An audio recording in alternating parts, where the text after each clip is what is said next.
ایک شہر اور ایک گاؤں جس کا نام سمنان ہے، وہاں کے رہنے والے تھے۔ آپ کے والد بزرگوار کا نام حضرت ابراہیم نور بخشی رضی اللہ تعالی عنہ تھا۔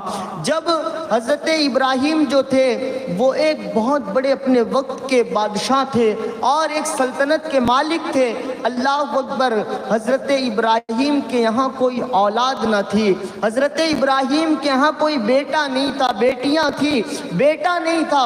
حضرت ابراہیم کو ہمیشہ اس بات کی فکر رہتی تھی کہ اب آگے میری سلطنت کو آگے کون بڑھائے گا، میری سلطنت کا کوئی وارث نہیں ہے، اللہ اکبر۔ اسی بات میں ایک دن فکر مند تھے اور اللہ اکبر، آپ اور آپ کی زوجہ محترمہ یعنی مخدوم اشرف جہانگیر سمنانی کی والدہ، آپ دونوں بیٹھے ہوئے تھے کہ اچانک سے کسی مجذوب بزرگ کا محل میں اچانک سے آنا ہوتا ہے۔ اللہ اکبر، جب حضرت ابراہیم کی نظر پڑتی ہے فوراً پہچان جاتے ہیں کہ یہ کوئی اور نہیں بلکہ یہ اپنے وقت کے ولی اور مجذوب بزرگ ہیں۔ اللہ اکبر، اتنی رات جب وہ محل میں آئے تو حضرت ابراہیم نے پوچھا آپ کے آنے کا مقصد کیا ہے؟ تو ان بزرگ نے کہا کہ تمہارے چہرے پر پریشانی اور غمگینی کے آثار نظر آ رہے ہیں۔ اللہ اکبر، انہوں نے مجذوب بزرگ نے کہا کہ آپ کیا چاہتے ہو، آپ کیا مانگنا چاہتے ہو، آپ کی تمنا کیا ہے؟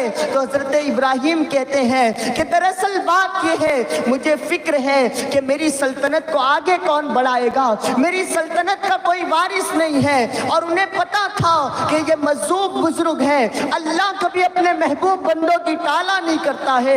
اللہ اکبر، انہوں نے کہا مانگو کیا مانگتے ہو؟ حضرت ابراہیم نے کہا آپ دعا کیجئے کہ اللہ مجھے اولاد نرینہ عطا فرما دے، اللہ مجھے ایک نیک صالح اولاد عطا فرما دے جو میری سلطنت کو آگے بڑھائے۔ اللہ اکبر، اس مجذوب بزرگ نے اپنے ہاتھوں کو اٹھایا اور اٹھا کر کے کہا اے ابراہیم، تو نے ایک اولاد مانگی ہے، اللہ تجھے دو اولاد کی دولت سے نوازے گا، اللہ تجھے دو اولاد عطا فرمائے گا۔ اور سن، ایک کا نام محمد اشرف ہوگا، ایک کا نام محمد عارف ہوگا۔ اور سنو، حضرت ابراہیم سے کہا اے ابراہیم سن، جو تیرے دو بیٹے ہوں گے اللہ ایک کو سلطنت کا بادشاہ بنائے گا اور دوسرے کو ولیوں کا سلطان بناتا ہوا نظر آ رہا ہے۔ تو مجذوب بزرگ کی دعا تھی۔ کچھ دن ہی گزرے تھے کہ ولادت کے آثار نمودار ہوئے، آپ کی والدہ حمل سے ولادت کے آثار نمودار ہوئے، اور جب ولادت کا وقت قریب آیا تو آپ کی والدہ ماجدہ سو رہی تھی، آپ کی والدہ سو رہی تھی، اور اچانک سے قسمت کا ستارہ بیدار ہوتا ہے اور پیارے آقا صلی اللہ علیہ وسلم آپ کی والدہ کے خواب میں تشریف لاتے ہیں، آپ کی والدہ کے خواب میں تشریف لاتے ہیں اور کہتے ہیں شہزادے بشارت ہو، تیری گود میں جو بیٹا پل رہا ہے، جو تیری گود میں جو بیٹا آئے گا اس کا نام محمد اشرف ہوگا۔ مجذوب بزرگ نے بھی بشارت دی تھی کہ جو آئے گا اس کا نام محمد اشرف ہوگا، اور پیارے آقا آپ کی والدہ کے خواب میں آ کر کے بشارت دے رہے ہیں کہ جو تمہاری گود میں جو بیٹا پیدا ہوگا اس کا نام محمد اشرف ہوگا، اللہ اسے بہت بڑا مقام اور بہت بڑا مرتبہ عطا فرمائے گا۔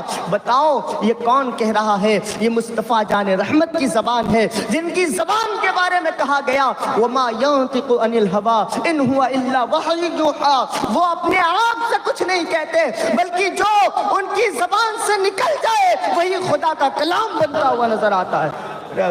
رسول اللہ نے بشارت دی تمہاری گود میں جو پیدا ہوگا اس کا نام محمد اشرف ہوگا۔